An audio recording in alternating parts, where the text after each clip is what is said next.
अपनी बाल लीला से मंत्र मुग्ध करने वाले कान्हा को उनके भक्त मुरली मनोहर कान्हा, कन्हैया, कृष्ण मुरारी, नंद गोपाल, माखन चोर, देवकी नंदन जैसे कई नामों से पुकारते हैं। लेकिन श्री कृष्ण के जीवन में एक समय ऐसा भी आया था जब उन्होंने अपने शत्रु से मुकाबला न करके मैदान छोड़ने में ही अपनी भलाई समझी थी। यह घटना तब की है जब महाबली मगध राज जरासंध ने श्री कृष्ण को युद्ध के लिए ललकारा था। जरासंध ने कृष्ण के साथ युद्ध करने के लिए अपने साथ कालयवन नाम के राजा को भी मना लिया था। कालयवन ऋषि शेषीरायन का पुत्र था, जो जन्म से तो ब्राह्मण लेकिन कर्म से असुर था। दरअसल कालयवन को भगवान शंकर ने वरदान दिया था कि ना तो चंद्रवंशी और ना ही सूर्यवंशी उसका कभी कुछ बिगाड़ पाएंगे।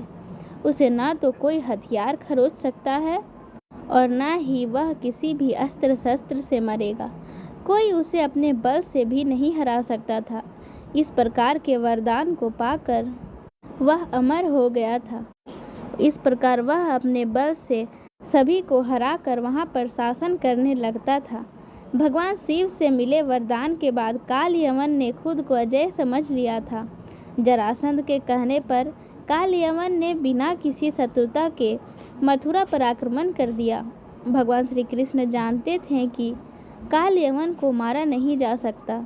उनका सुदर्शन कालयवन का कुछ नहीं बिगाड़ सकता।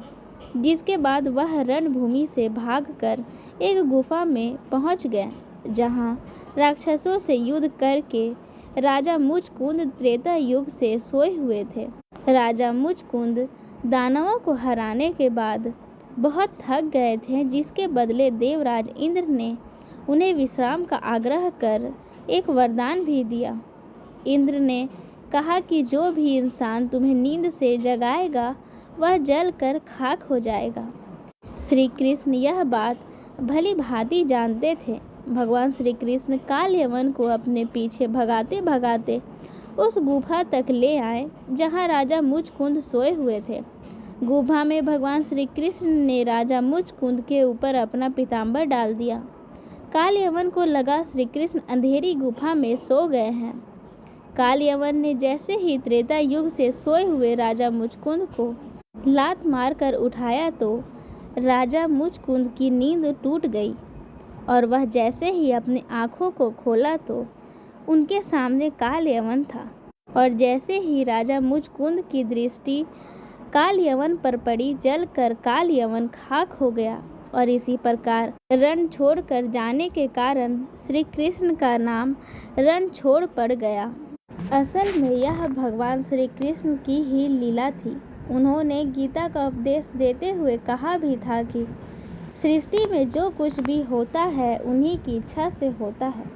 उनकी इच्छा के विरुद्ध और उनकी इच्छा के बिना कुछ भी नहीं होता। इस प्रकार सृष्टि में जो कुछ भी होता है भगवान की इच्छा अनुसार ही होता है। जय श्री कृष्ण।